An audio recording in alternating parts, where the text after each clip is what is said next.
Hi hello నమస్తే, this is Priyanka. Welcome back to Priya's home creations. ఈరోజు నేను మీకు చాలా డిఫరెంట్ కేక్ని చూపిస్తున్నానండి. దాని పేరు పినాటా కేక్ అనమాట. సో వాటికి కావాల్సిన ఇంగ్రీడియంట్స్ ముందుగా వచ్చేసి మనం ఇక్కడ డార్క్ చాక్లెట్ని తీసుకుంటున్నాను. మనం ఇక్కడ డార్క్ చాక్లెట్ తీసుకోవడం వల్ల మనకు టేస్ట్ అనేది బాగుంటుందని చెప్పి నేను ఇక్కడ డార్క్ చాక్లెట్ అనేది తీసుకుంటున్నాను. సో ఆ చాక్లెట్ని మనం ఇలా చిన్న చిన్నగా కట్ చేసుకొని నేను ఇక్కడ రెడీగా పెట్టుకున్నాను.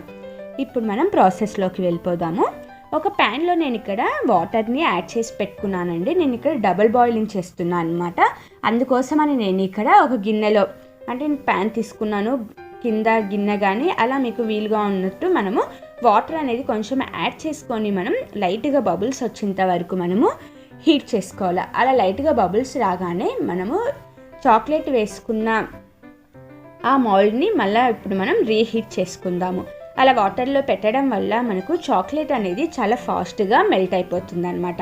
అందుకోసం అని చెప్పి మనం చాక్లెట్ మెల్ట్ చేసే కోసం ఇక్కడ డబుల్ బాయిలింగ్ అనేది ఇక్కడ నేను చూపిస్తున్నాను. సో మనకు కావాలి అనుకుంటే ఇది వచ్చేసి ఓవెన్లో అయినా పెట్టుకోవచ్చండి. మనకు ఓవెన్లో వచ్చేసి 1 minute లోపలే చాక్లెట్ అనేది మెల్ట్ అయిపోతుంది. ఇలా మనం స్టవ్ మీద చేసుకోవాలంటే మనకు 2 to 3 minutes దాకా పడుతుందన్నమాట. సో అలా డబుల్ బాయిలింగ్ చేసుకోవడం వల్ల మనకు చాక్లెట్ అనేది పర్ఫెక్ట్గా మెల్ట్ అయిపోయి మనకు చాలా చాక్లెట్ సిరప్ లాగా ప్రిపేర్ అయిపోతుంది. సో చూసారు కదా, మనకు ఫాస్ట్గా చాక్లెట్ అనేది మొత్తం మెల్ట్ అయిపోతుంది. అలా చాక్లెట్ మొత్తాన్ని మనం పర్ఫెక్ట్గా నీట్గా మెల్ట్ చేసేసుకోవాలన్నమాట. అలా చాక్లెట్ మొత్తం మెల్ట్ అయితేనే మనకు కేక్ ప్రిపేర్ చేసుకోవడానికి పర్ఫెక్ట్గా వస్తుంది. ఎక్కడన్నా లంప్స్ ఉందంటే మనకు కేక్ చేసుకోవడానికి అంత నీట్గా అనేది రాదు. అందుకోసం అని చెప్పి మనం చాక్లెట్ అనేది పర్ఫెక్ట్గా మెల్ట్ చేసుకోవాలి. సో ఈ కేక్ వచ్చేసి చాలా ఫంక్షన్స్లో మనం ఇది యూజ్ చేసుకోవచ్చండి. మన చిన్నపిల్లలకైతే బర్త్డే ఫంక్షన్స్కి చాలా బాగా యూజ్ అవుతుంది అనమాట. ఇది వాళ్ళు చాలా థ్రిల్గా ఫీల్ అవుతారనమాట. ఈ కేక్ వచ్చేసి నార్మల్గా మనం కేక్ కటింగ్ చేసినట్లు కాకుండా ఇది డిఫరెంట్గా కట్ చేసుకోవచ్చు. అదేవిధంగా ఇది సర్ప్రైజ్ ఇవ్వాలనుకుంటే ఎవరికైనా సరే ఇలా మనం కేక్ రూపంలో అయినా వాళ్ళకు సర్ప్రైజెస్ ఇవ్వచ్చు అనమాట. లైక్ ఎంగేజ్మెంట్స్ అప్పుడు కానీ రిసెప్షన్స్ అప్పుడు కానీ మనం చాలామందికి సర్ప్రైజ్ ఇవ్వాలనుకుంటుంటాం కదా, అలాంటి టైంలో ఈ కేక్ అనేది పర్ఫెక్ట్గా సెట్ అయిపోతుంది. సో మన చాక్లెట్ మొత్తం మెల్ట్ చేసేసుకున్నాక నేను ఇప్పుడు చూపిస్తున్నాను కదా మీకు ఒక మోల్డ్, నేను ఇప్పుడు అందులోకి తీసుకుంటున్నాను.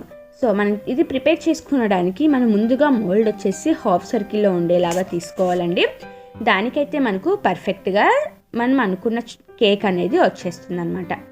మనం మెల్ట్ చేసుకున్న చాక్లెట్ని మొత్తం ఆ మోల్డ్లోకి తీసేసుకుందాం. అలా తీసేసుకున్న తర్వాత మనము చాక్లెట్ని మొత్తం మనం ఇక్కడ రౌండ్గా తిప్పుతూ ఆ మోల్డ్ మొత్తం స్ప్రెడ్ చేసేసుకుందాము. మనం ఇది వచ్చేసి మనకి ఎంత సైజులో కావాలో అంత సైజులో చేసుకోవచ్చండి. ఇలా మీడియంగా కానీ చిన్నగా కానీ పెద్దగా కానీ మన ఇష్టం అనమాట. దీనికి సపరేట్గా మోల్డ్స్ కానీ మనకు దొరుకుతూ ఉంటాయి. ఇలా మనకు మోల్డ్ లేదు అనుకుంటే మనం ఇలా సింపుల్గా అయినా ఇది ఇంట్లోనే ఇలా ఉన్న మోల్డ్ తోటి మనం ప్రిపేర్ చేసేసుకోవచ్చు అనమాట. అలా మనం చాక్లెట్ సిరప్ వేసుకుంటూ మన మోల్డ్కి చుట్టూగా మనము దానిని స్ప్రెడ్ చేసుకుందాము. సో చూసారు కదా, అలా మోల్డ్ మొత్తానికి మనం స్ప్రెడ్ చేసుకుంటూ చాక్లెట్ సిరప్ని పర్ఫెక్ట్గా మొత్తం స్ప్రెడ్ చేసేసుకోవాలి.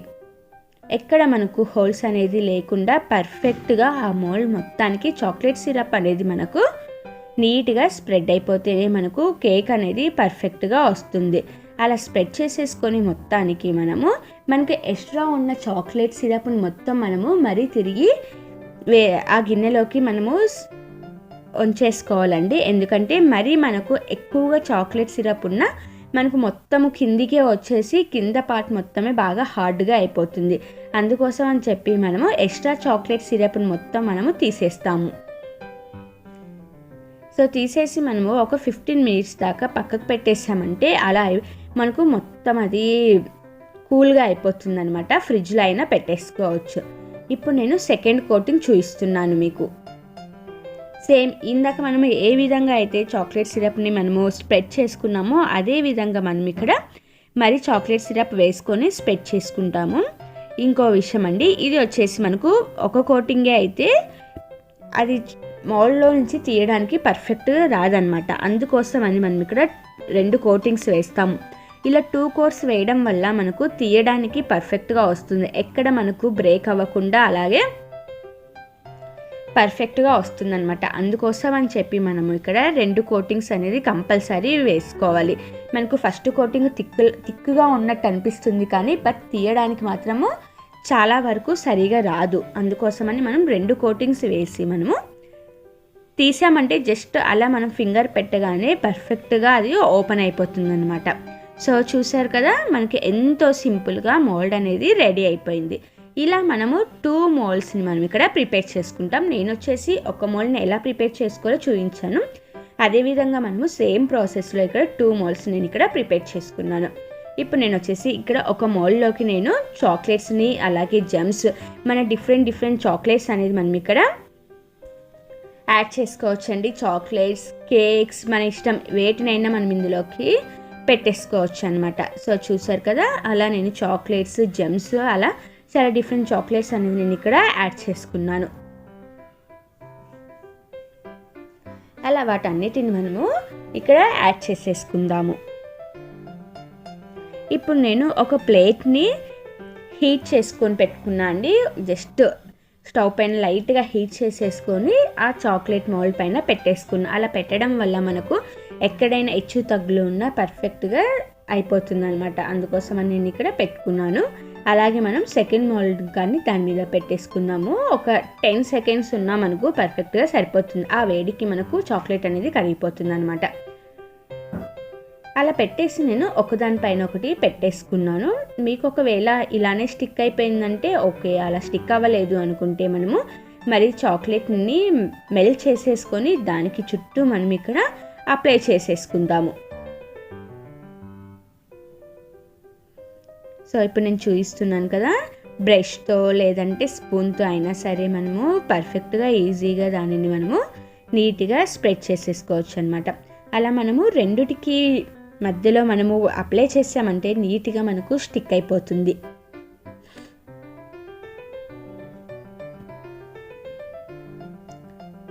సో చూసారు కదా, అలా మొత్తం మనము చాక్లెట్ మౌల్డ్కి మొత్తము రౌండ్గా దానిని స్ప్రెడ్ చేసేసి అది కొంచెం ఆరిపోయినాక నేను ఇక్కడ రిబ్బన్ తోటి కవర్ చేసేసుకున్నాను. అదేవిధంగా నేను ఇక్కడ పైన ఒకటే డెకరేట్ చేసుకుంటున్నా అండి. ఇలా మనం జమ్స్తో అయినా డెకరేట్ చేసుకోవచ్చు. మనకు డిఫరెంట్ చాక్లెట్స్ దొరికినట్టు చాక్లెట్స్తో డెకరేట్ చేసుకోవచ్చు. ఇదంతా వచ్చేసి ఇంకా మన ఆప్షన్, మనకు ఎలా కావాలి అనుకుంటే అలా మనం మొత్తాన్ని డెకరేట్ చేసేసుకోవచ్చు అనమాట. ఇలా డిఫరెంట్ కేక్స్ అనేది కానీ మనం ఇంట్లోనే చాలా ఈజీగా ప్రిపేర్ చేసేసుకోవచ్చు. మనం ఎక్కడికో బయటికి వెళ్ళి బేకరీస్లో చూసుకొని సెలెక్ట్ చేసుకునే ఆప్షన్ లేకుండా మనం ఇంట్లోనే ఇలా చాలా ఈజీగా, ఈ కేక్ వచ్చేసి మనకు వితిన్ 15 మినిట్స్లో రెడీ అయిపోతుందండి. ఎందుకంటే మనం చాక్లెట్ మెల్ట్ చేసేసుకొని మౌల్డ్లో వేసేసుకున్నామంటే మనకు ఆల్మోస్ట్ ఇది రెడీ అయిపోయినట్టే అనమాట. మనకు ఫ్రిడ్జ్లో పెట్టేసామంటే 5 మినిట్స్లో ఇది వచ్చేసి మొత్తం సెట్ అయిపోతుంది. సో అలా మనం రౌండ్గా మొత్తం జమ్స్ అనేది నేను ఇక్కడ స్టిక్ చేసేస్తున్నాను. జమ్స్ స్టిక్ చేసేటప్పుడు కానీ మనము లైట్గా అక్కడ చాక్లెట్ మెల్ట్ అయింది జమ్కి అప్లై చేసి మనం దాని మీద పెట్టామంటే పర్ఫెక్ట్ ఒక్క జమ్ కానీ ఊడి కింద పడకుండా పర్ఫెక్ట్గా స్టిక్ అయిపోతాయి అన్నమాట. సో అలా నేను డిఫరెంట్ కలర్స్ తోటి జమ్స్ తోటి నేను ఇక్కడ మొత్తం డెకరేట్ చేసేసుకున్నాను. సో చెప్పాను కదా, ఇలా జమ్స్తో కానీ చాక్లెట్స్తో కానీ మన ఇష్టం, దేంతో అయినా మనం వీటిని డెకరేట్ చేసేసుకోవచ్చు. ఇప్పుడు నేను వచ్చేసి పైన టాప్లో కానీ మరి చాక్లెట్ సిరప్ని అప్లై చేసుకుంటున్నా అండి. ఇలా మనం చాక్లెట్ సిరప్ని మొత్తం అప్లై చేసేసుకొని పైన నేను ఇక్కడ స్ప్రింకిల్స్ తోటి డెకరేట్ చేసుకుంటున్నాను. మనం స్ప్రింకిల్స్ చిన్న చిన్నగా ఉంటాయి కాబట్టి అందుకోసం అని నేను పైన చాక్లెట్ సిరప్ అప్లై చేసిన తర్వాత స్ప్రింకిల్స్ అనేది ఇక్కడ వేసుకుంటున్నాను. అలా అని చెప్పి మళ్ళీ మనం జమ్స్ కింద అతికించేటప్పుడు కానీ బ్రష్తో అనేది మనము అనకూడదు. సిరప్ వచ్చేసి అలా అన్నామంటే మనకు రౌండ్గా అన్నప్పుడు మనం అక్కడక్కడ అతికిస్తాం కాబట్టి పర్ఫెక్ట్గా కనిపించదు అనమాట కేక్ అనేది. అందుకోసమని జమ్స్ కింద అతికించేటప్పుడు మాత్రం పేస్ట్ చేసేటప్పుడు మాత్రం మనము సపరేట్గానే పేస్ట్ చేసుకోవాలి. పైన టాప్లో మాత్రమే మనము సిరప్ తోటి కోట్ చేసుకొని మనం పర్ఫెక్ట్గా స్ప్రింకిల్స్ అనేది యాడ్ చేసుకుంటే అవి స్టిక్ అయిపోయి పర్ఫెక్ట్గా ఉండిపోతుంది. సో మనకు ఆల్మోస్ట్ రెడీ అయిపోయింది. ఈరోజు మా బాబు బర్త్డే, అందుకోసమే చేశాను. సో చూసారు కదా, చిన్నపిల్లలు అలా హ్యామర్తో కొడుతూ ఉంటే వాళ్ళకు అదొక హ్యాపీ అనమాట. లోపల ఏముంది, ఎలా ఉంది అని చాలా ఎగ్జాక్ట్గా చూస్తూ ఉంటారు. సో ఫైనల్గా మనకు పినాటా కేక్ అనేది రెడీ అయిపోయింది. అలా నేను సైడ్స్కి కానీ చిన్న చిన్నవి ప్రిపేర్ చేసి పెట్టాను. సో ఫైనల్గా మనకు సర్ప్రైజ్ పినాటా కేక్ రెడీ అయిపోయింది. Thanks for watching my video friends. Like చేయండి, కామెంట్ చేయండి, అలాగే షేర్ చేయండి, సబ్స్క్రైబ్ చేయండి. పక్కనే బెల్ ఐకాన్ ఉంటుంది, అది క్లిక్ చేసేయండి. నేను చేసే ప్రతి వీడియో మీకు వచ్చేస్తుంది.